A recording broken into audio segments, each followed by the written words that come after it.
Welcome to the second edition of Appreneur Appcast. We're happy to have you aboard, and we've got a really interesting, really short and punchy show today. We've got a great guest, and we're also on with my partner and co-founder CEO of AppClover, Matt Lutz, as well as we're on with Jeff Williams, who is CEO of WebLance. Jeff? Hey, I changed my title, by the way. It's Grand Poopah. Okay, there we go. Grand Poopah of WebLance. And I think he'll have that one to himself for this one as well. And today we've got a special introduction as well. We've got Taylor Pierce with us today from idea2appstore.com, as well as the new book, Appreneur. So we're going to have a really interesting show today with some news, some updates, and we're going to get a lot of juicy information from Taylor as well on his new book, as well as some helpful hints as well. So let's just dive right into it. And Taylor, you know, what have you been up to? And give us a little bit of an update and about your book. The book's been doing very well. I was actually recently on a news station in Houston, Texas. They did a story over it, which was pretty neat. And as such, we've kind of picked up a lot more clients, and you know, people are kind of really coming to us wanting kind of our expert advice on everything. Right. Well, maybe give us just a little bit of a bio or a background as to who you are, so that our listeners and our watchers today can get a little bit more about who you are. Sure. So I've been developing apps for about 4 years now, since the App Store opened. I interned at the App Store, or Apple headquarters, in Cupertino for the summer of 2010, and then I opened Idea2Appstore, which is our development company, at the end of 2011, and then wrote my book, Appreneur: Secrets to Success in the App Store, which was published in July of this year, 2012. Awesome, awesome. And so, you know, what inspired you to write it? Tell our community a little bit about, you know, what's behind the book and what's in it. Definitely. So the idea behind it was actually kind of a funny story. We have been developing, you know, really good apps for clients. And we found out that they, no matter how well we developed the app, they really had no idea how to market them and make them become successful, because they had the idea of, if you create an app, you're going to wake up the next morning and be a millionaire.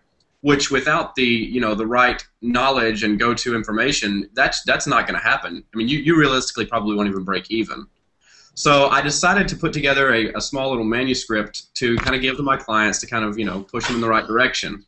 One of them came to me and was just kind of along the lines of, you know, you should make a book out of this. And so I kind of thought about it, and you know, I've never really been much of a writer or a book reader, so I was like, okay, you know, kind of started typing it, and it all kind of came together. And one of my dad's really good friends is a professional book editor, so I called her, and she kind of cleaned everything up, so it all kind of fell together. And then, you know, basically an overview of what the book is and does is that it's 4 years of kind of what I've learned, along with what some of the other incredibly successful developers and appreneurs. And when I say this, I tried to focus more on individuals other than these big Fortune 500 companies, because realistically, we don't have a 7-figure, you know, advertising. Yeah, exactly. It's a different game. Exactly. So you have to approach it differently to compete with the big dogs. Mm-hmm. Yeah, definitely. Well, I mean, you mentioned the 4 years collecting the data you used in the book. You know, over that span of time, what stands out as some of the most pivotal strategies you uncovered, you know, that our crowd, any app developer really should know about and would be salivating right now? Sure. So, you know, a lot of people often try to come up with these ideas for games that are similar to, you know, Angry Birds or you know, things like that. That is a horrible idea, and I want anyone listening to not attempt that. Simply because you can't compete with, you know, a company that's franchised like that. Like, they have, you know, headphones now and candy and stuff like that. Yeah. You need to dig in to a niche market, something that you understand and something that hasn't really been flooded per se. So one of the examples I go over in my book is, say, you know, you're an avid cyclist. If you build an app for cyclists, then you will be able to basically kind of know all of the information of that market, and you'll be able to advertise it in a way that's, you know, fairly inexpensive, and that will get to just people that are cyclists. Mm-hmm. So it's all about kind of reaching the right people in the right market. That targeting effect actually allows you to be able to spend your money more wisely, and your effort, your time, your energy more wisely, your resources, so that it's not such a wide wide market. I hear some people, they'll say sometimes, you know, my product, everybody wants it, or everybody, and that's like the kiss of death, honestly, because, you know, it takes a lot of money and energy and resources to reach a wide market.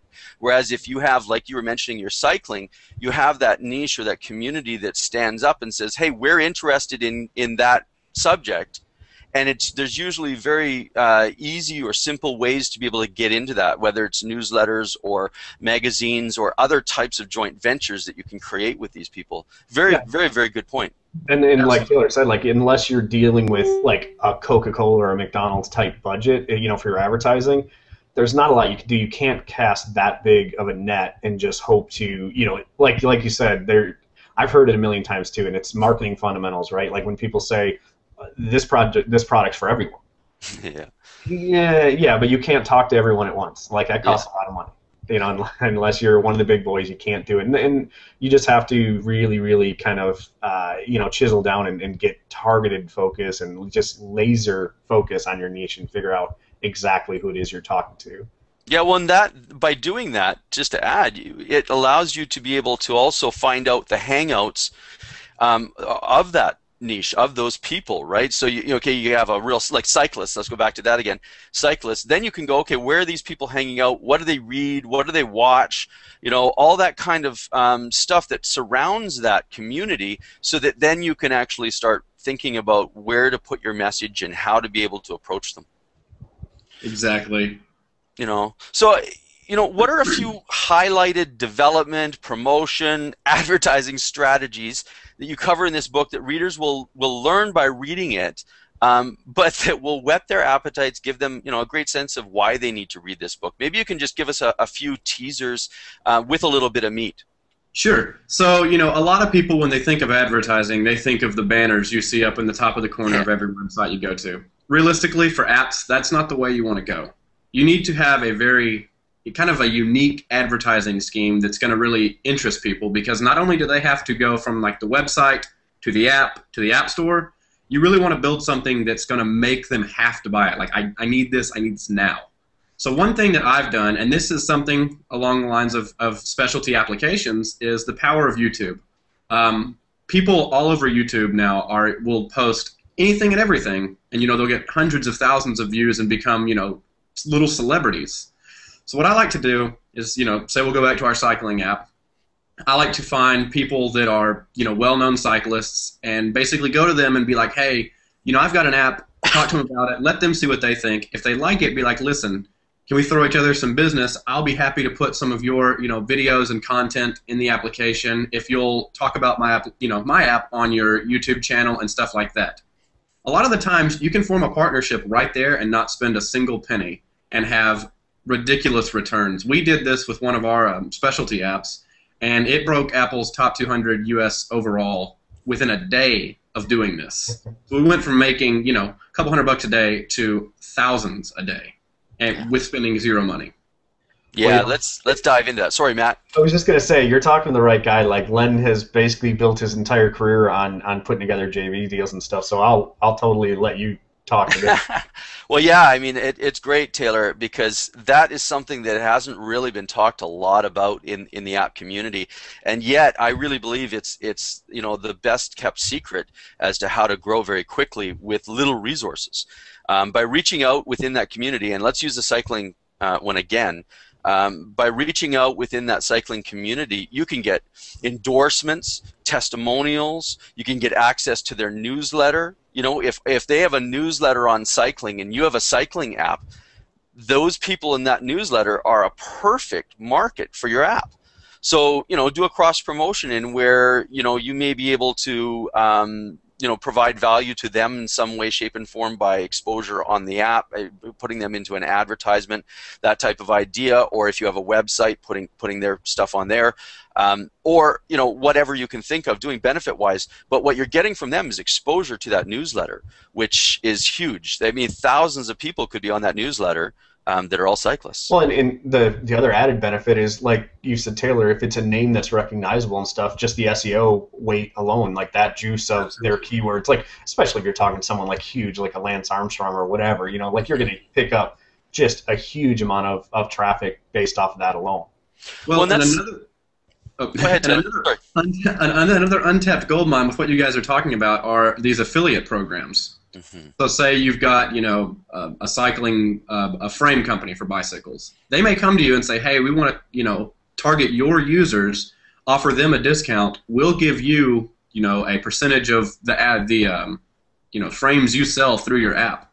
We've done this a few times. I expected to make maybe $100, $200, $300 a month, and was incredibly shocked that you can make almost a mortgage payment off of some of these affiliate programs if you do it right. Oh, yeah, and more. And to that point, like I've spent the last few years in the affiliate world, so I've got a lot of it. Like that's one of the things I love doing. And just kind of a humorous story is recently, and I won't.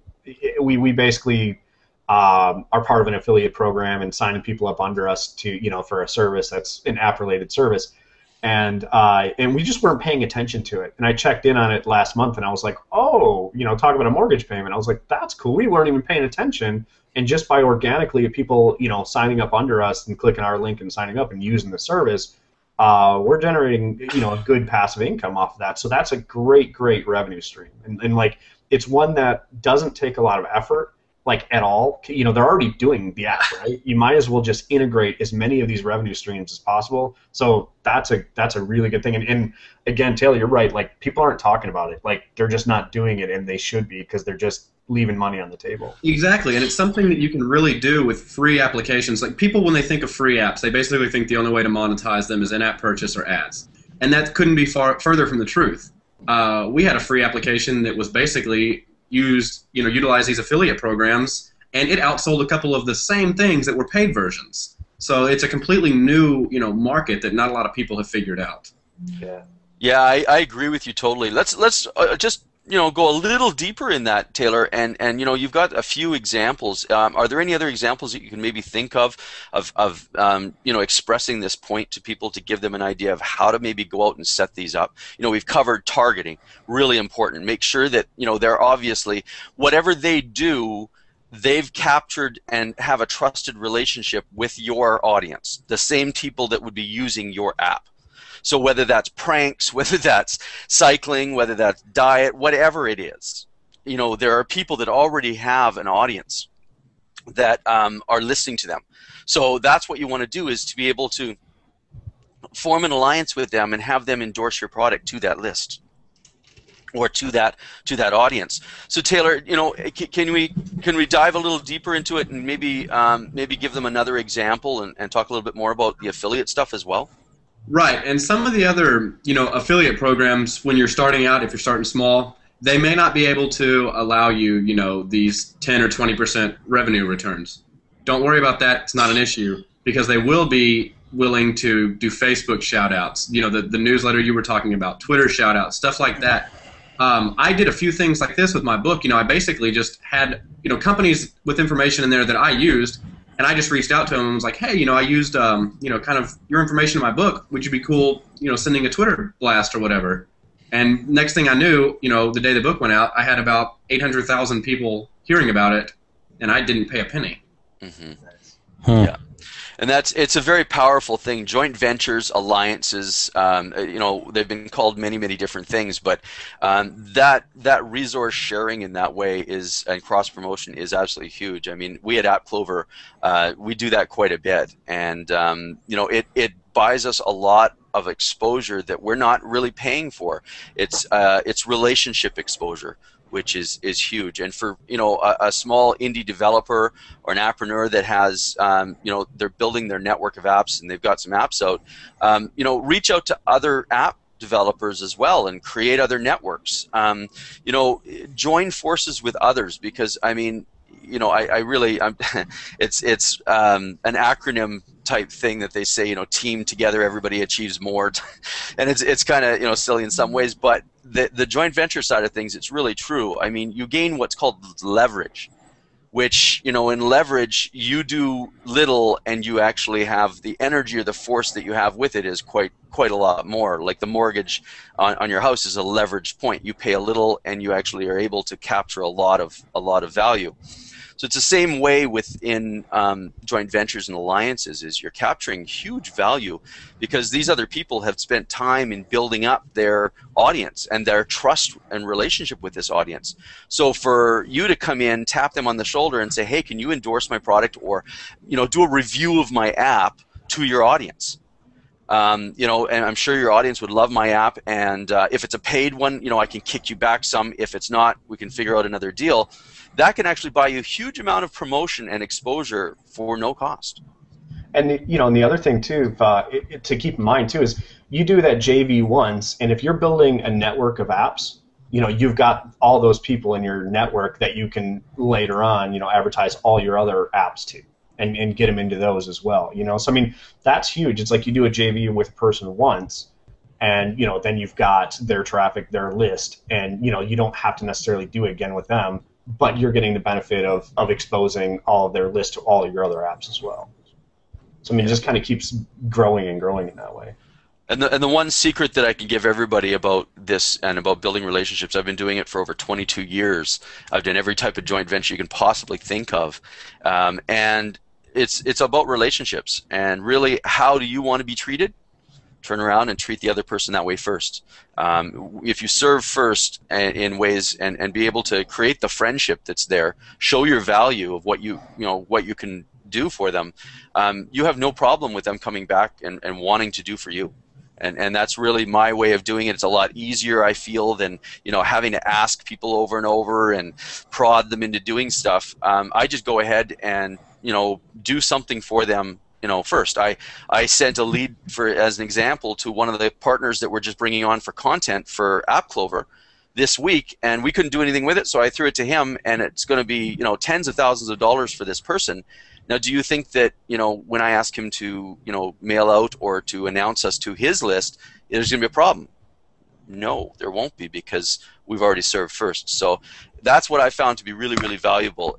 If you can think of what that person would want, find a solution for them, provide value first, you won't have a problem with them talking about your app or your network.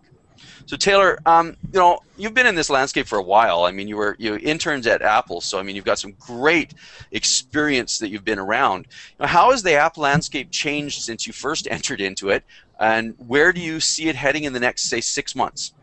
Okay, that's a fantastic question, and it's something a lot of people haven't really changed their mind to. So everyone basically still believes that you can make the fart or the flashlight app and go buy a Ferrari the next day. The truth is, in the last 6 months, Apple has done a lot of kind of purging of the App Store. Essentially, those things aren't going to be allowed. They're actually starting to be taken down, things like that. Apple's now, since we're at the 650,000th app mark, they want quality. People want quality applications. So you need to be able to deliver a good quality app. And that being said, paid apps now aren't as powerful as they used to be. People now really want kind of the best bang for their buck, and that means free. Not to the point where it's the Android App Store where they won't buy anything, but it has trickled down a bit. There's still plenty of ways to monetize this. We talk about freemium apps, so basically free apps with premium content, and that premium content can be delivered through in-app purchases or through companies like, I believe it's Tapjoy, where you have paid per install type things. There's tons of ways to monetize your app in a free market, affiliate programs that we talked about that are there. But I think that freemium apps within the next 6 months are really going to take over. And if you grab your phone right now and go to top grossing applications, not one of them is going to be what you think. It's not Angry Birds or Words of Friends or any of those. It's freemium apps that have either virtual currency or something like that are just generating ridiculous amounts of revenue, but the user never pays to install the app on their phone. So that's where you see in the next 6. We all know that the tide is really changing very fast. You mentioned with Apple purging and the changes that they're making. What do you see in the next? Let's put the crystal ball a little bit further. What do you think the next big thing on the horizon we should be watching for? In the next year, say, for instance. That's a really good question. I have some ideas that I'm going to kind of hold to myself on that one. You may see that information in the book. But there's going to be some big things kind of coming, and it's going to be one of those things where people that are able to keep up with like what's going on here with kind of expert advice those people are going to succeed. The people that are kind of willing to see past the curve are going to do very well. The people that kind of can't get out of the 90s per se, you know, they're kind of stuck in the old app store, they're going to tank. I mean, and it's going to happen very soon. I mean, that is probably within the next 2 or 3 months. It's how fast you can swim with the current. Exactly, and if you can get ahead of that current, that's even better. Right on. So finally, what parting advice from your book, you know, Appreneur, would you give the newbie Appreneur who's entering into the space right now? Sure. So it's all about staying positive. You know, your first app it could be a home run out of the park, or you can just dribble it off your foot. It's all about what you take from it, what you learn, and kind of not giving up. You really have to your application is going to grow. It's almost like having a child. Like, it's not going to just be born and be a professional athlete. Like, you have to really kind of nurture it in the sense and really kind of get it moving. So just kind of keep your head up and just kind of always keep your eye on the prize. Right on, and it takes work. Absolutely, yeah. It's not, people really think of apps as, oh, I'm going to make an app and, get paid and not do anything. It's a business like any other. Awesome, Taylor. Fantastic. Well, to keep up with I think we might have gone a little bit further in time-wise there, so we'll catch up with the rest here. I failed to mention who I am at the present as well at the start. I introduced everybody else. By the way, everybody, as a late runner, my name is Len Wright. I'm the CEO and co-founder of AppClover, along with Matthew Lutz, my partner. So now that being said, I'm going to turn it over to the second segment, In the News, with Jeff Williams from the Grand Poopah of Weblands. That's right. Well, it's actually had a lot of stuff come in this week. I think I'm going to start with some really great news. There's been a 94% increase in mobile development jobs posted this year leading up to March 2012. The need for digital marketing freelancers has developed with a quarterly growth of 24%. So, I mean, that's like stupid massive. You think about, like, the Chinese economy is growing at 6%. Everybody talks about how great that is. Our industry is, like, growing 24%. What's really interesting about this story is that half of that growth has really come out of the UK, which absolutely surprised me. The other thing that surprised me is, although that Android is outselling iPhone, most of the jobs that are created are for the iPhone. So there's a heavy push to hire right now for iPhone developers. But the end of the day, our business is growing and it's strong, and there's tons of jobs out there in our business, which means that there is a lot of business out there. So great news. Well, and real quick, Jeff, to that point, you shared a stat with Len and I, a little while back, and it was something staggering as far as when you look at Odesk and Elance combined, how much revenue. Oh, okay. You're going to test my memory here. So what's cool about our business is that you can actually go to Odesk, and they have something called Economy, and Elance has a similar one. I can't remember what it is, and they have all kinds of market statistics about the types of jobs and how much money is being put through their system. And if you look at the technical side, it's about 50% of their business. Now, I don't recall what percentage of that is mobile apps, but obviously it's going to be a huge portion of that number. Now, just when you're, I can't remember what it is, but it's something stupid like $40 million a month when you combine all the job boards for technical. Or anyway, you can go there and check it out. I really don't recall off the top of my head, but it was huge, though. I remember it was huge. something. It's huge. It's just ridiculously huge. Yeah. So, well, and it's now, I mean, when you mentioned, 24%, and we're also talking before about the competition heating up and things changing, but you can see that the opportunity is still really, really alive and kicking. Yeah. I mean, I don't know about you guys, but I get pretty bummed out, like when I watch the news and I hear about unemployment, and I think about, like there's a ton of people out there that kids in a house and they don't have a job, and we're in this business. So, Taylor was saying, keep your head up, stick with it, stay positive. When you look at these numbers and to know that you're in that business and not to stay positive, you'd be crazy. I mean, you'd have to have, if you can't be positive in the fact that your business is growing at 24% in this economy, get out of the business.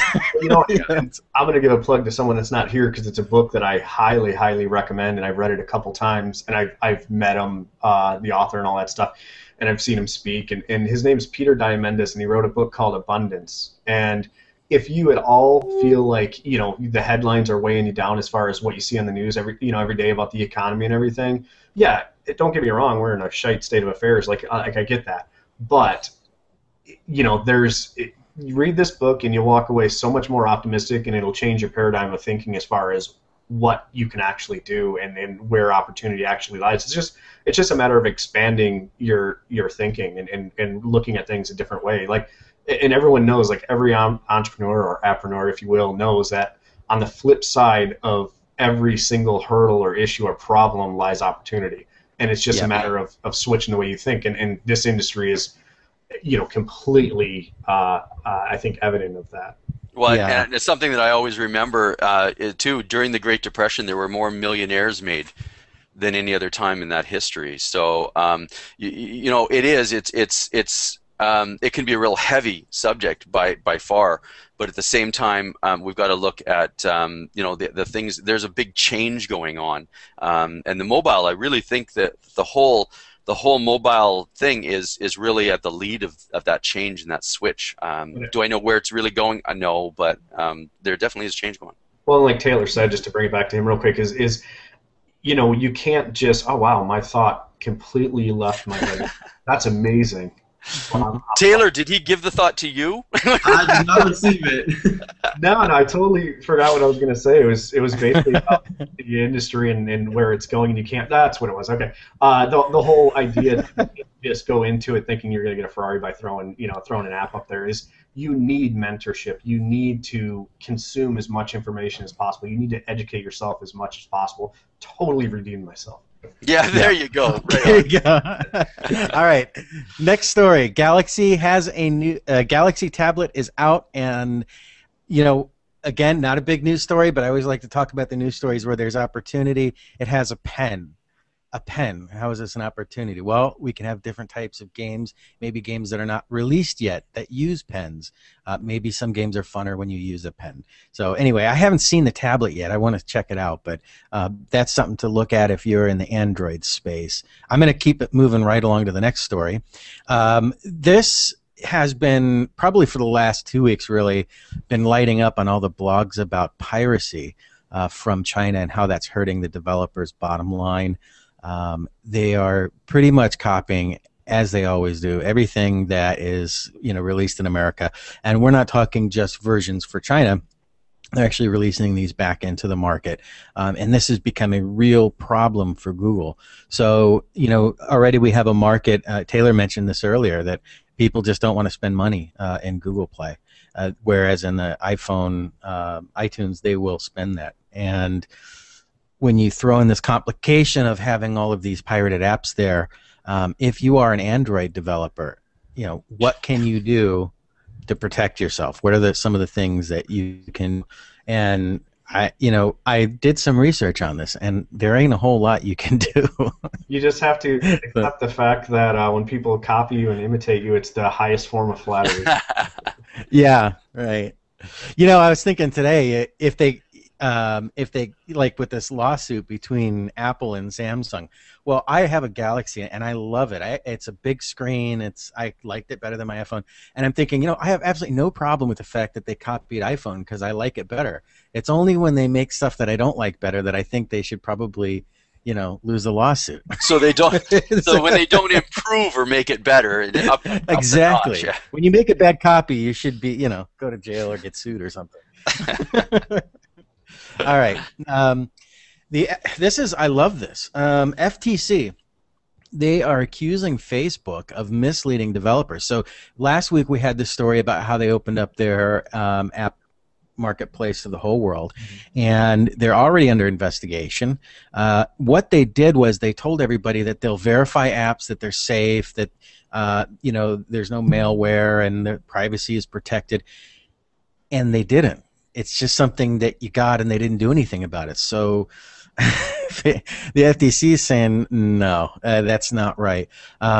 They said it's reported the social networking site was paid up to $95,000 in order to give software green ticks of approval, and they did absolutely nothing for it. So, you know what? Funny, if Facebook is obviously they're such a behemoth. They're kind of like the Titanic. Right? They decide to do something, and it's a slow reaction time. We saw this when they went public, and their stock absolutely plummeted when everyone thought great things were going to happen. We'll see what happens when all the actual when people are allowed to start dumping their stock. Let's see what happens then. I'm really curious where things are going with Facebook, and now this. They have a really good way of making huge announcements and then stumbling a little bit. They're impressive that way.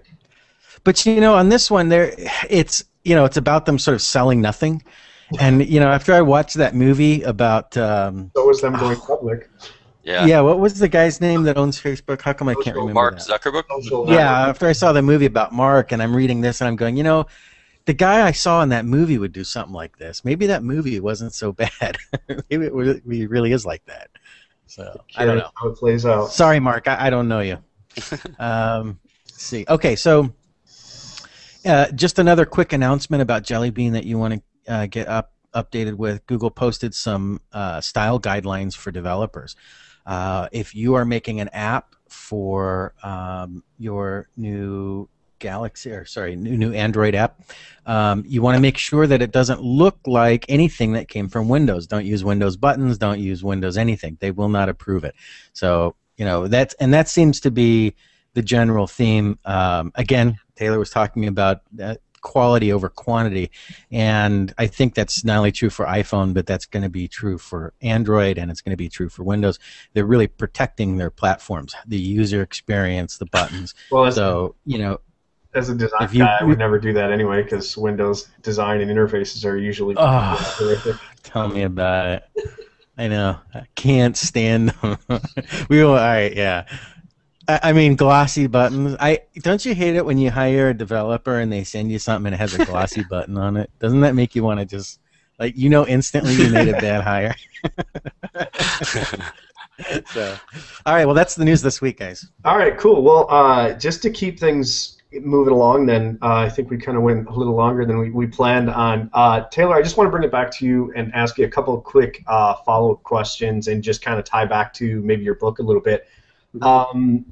Do you have, and I know you've covered a lot of case studies and stuff like that, and including all the things if you want to even talk about your own, but if you could real quick talk about maybe a couple inspirational Appreneur success studies that really stand out, in your mind that you can share with us and our watchers and viewers, that'd be great. Sure. So I'm going to shy away from my own, kind of since I had a different experience than everyone else, and I'm a developer. This story, I actually reached out to the guy because it's really inspirational. It's really cool. He had no programming knowledge, no background in software, any of that. He just wanted an app built. So he went out and subcontracted the work for his app, Photo 365, and I think he spent around $2,500, which is really, really, really cheap. And sometimes going cheap isn't the best route, but this is an exception to that. So anyway, he completely subcontracted all the work for this app, and he was a very smart marketing guy, advertising guy, and all that. His app ended up getting featured by Apple within the first couple of weeks of it, coming out or whatever, and he broke even in the first day and a half or something like that, and ended up making $36,000 the first month. So he's kind of a great. His name's Benny Hugh with Photo 365, and it's a fantastic story because it shows that you don't have to have this fat bank account or this ridiculous amounts of programming knowledge to make a successful application. You just kind of got to have a dream and then a way of achieving it. Yeah, I think that's huge, and that's a really good case study or story to talk about because I think the majority of the time people look at the headlines, they see the Instagram selling for $1 billion, they see draw something 180 million. The reality is people don't really consider that this is not just a hobby. If you want to make it and you want to make it big, it's a business, and there's a lot more history behind both of those headlines, of the big app sales and people that sell their companies.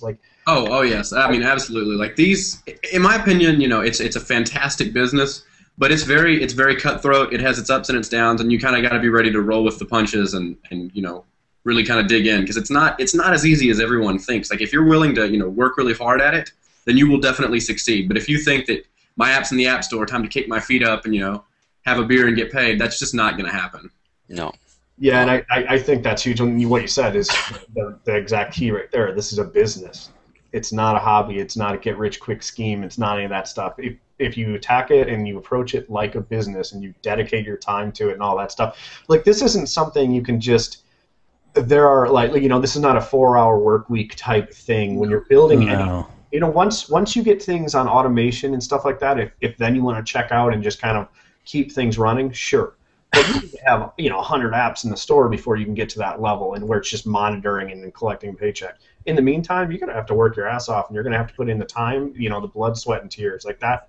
It just has to happen. Otherwise, yeah, you know, like in any new business, the first people in are the people that are going to tell everybody to get in the business because they can make millions, and they're going to tell them how to do it, and that's how they do it. But they've actually never actually done it. And one of the things that I like about, you know, AppClover and the shows that you guys always put on are the fact that you're always doing it with people who have actually done it. And the one theme all across the board is it's like any other business. It requires a lot of work. It's very rewarding. It's a good business to be in. But it's not that it's any easier than any other business. It requires work, without a doubt.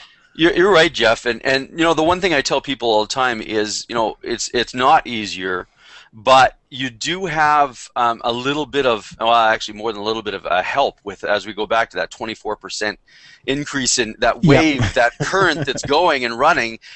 You know, if we're grabbing onto that properly with the proper knowledge and or wisdom that backs up and resources, then we can have a really, really fun ride. But you've got to know your marketing. You've got to know, you know, and that's why Matt and I really started AppClover, was we seen a real huge gap in the market where people are, you know, they're throwing these apps out into the market and then just sitting and waiting and wondering what's going to happen. And then when they go and look for information, they just can't find, you know, what do I do? And then people will say, well, do social media. Well, do what with it? You know, how do I do what with, like, where do I fit in here, and what strategies do I use, and what tactics do I use to be able to actually get those eyeballs and those downloads in the end? And, you know, that's why it's so valuable, you know, people like Taylor coming out with the books and the information, and with AppClover and with Weblands, these places, you know, plus many, many more, are providing resources so that these people can learn. But the one thing, Jeff, and, you know, everybody has to realize this, is somebody else can't learn for you. Yeah. You know, it's your business. You have to learn. You have to read, take this information in, and then test it. And in your own experience with your own apps, you know, take the information that you learn from AppClover and these podcasts and everything else, and from Appreneur, the book, and then put it into practice. See what works for you. You know, the marketers that you see out there that are very famous and doing really well are ones that, you know, it's like shampooing your hair, right? You rinse, repeat, shampoo, rinse, repeat. Well, it's, you know, it's put it out, test, repeat. Tweak, test, repeat. Tweak, test, repeat. And so, you know, I really just, it's that way over and over again with your app business. It's no different. You got to find that path yourself. Yeah, which is why they need to get Taylor's book, right? I was to say, I think that's a good place to stop. And real quick, because I love advertising history and stuff like that, the whole rinse and repeat thing on shampoo bottles was literally just a ploy to try and increase their sales. That's it. Yeah, I love that. Eh? I thought that was funny. So. Yeah, I guess at this point I just want to say, like, you know, the idea is we want to keep creating these podcasts and keep giving people more information and more tactics on monetization and marketing and all that stuff. That being said, I know, Taylor, we couldn't get into everything we wanted to, but definitely want to extend the invitation to you to come back at a future date, you know, if you want to come on these. Oh, definitely. I'll be here. Always like talking about apps and stuff like that. So Cool. Right on, Taylor. Hey, Taylor, can I get a discount on your book? Yeah, sure thing. Okay, I'm going to email you. Sounds good. Well, and you know, to close things out here, you can definitely find more out about Taylor and his book at his website, www.idea2appstore.com. So it's idea, the word, the number 2, appstore.com. Idea2appstore.com and appreneurbook.com. and that's where you can find out more about his book, AppreneurBook.com. So check out those sites, as well as Taylor is a regular contributor on AppClover.com, as well as in our iPad magazine, Appreneur Magazine. And it is now available on your iPad in Apple's newsstand. So thank you, Taylor, for being on. We really, really appreciate it. And we really suggest that people go and check you out. As well as Jeff Williams, thank you for being on as well from Weblance.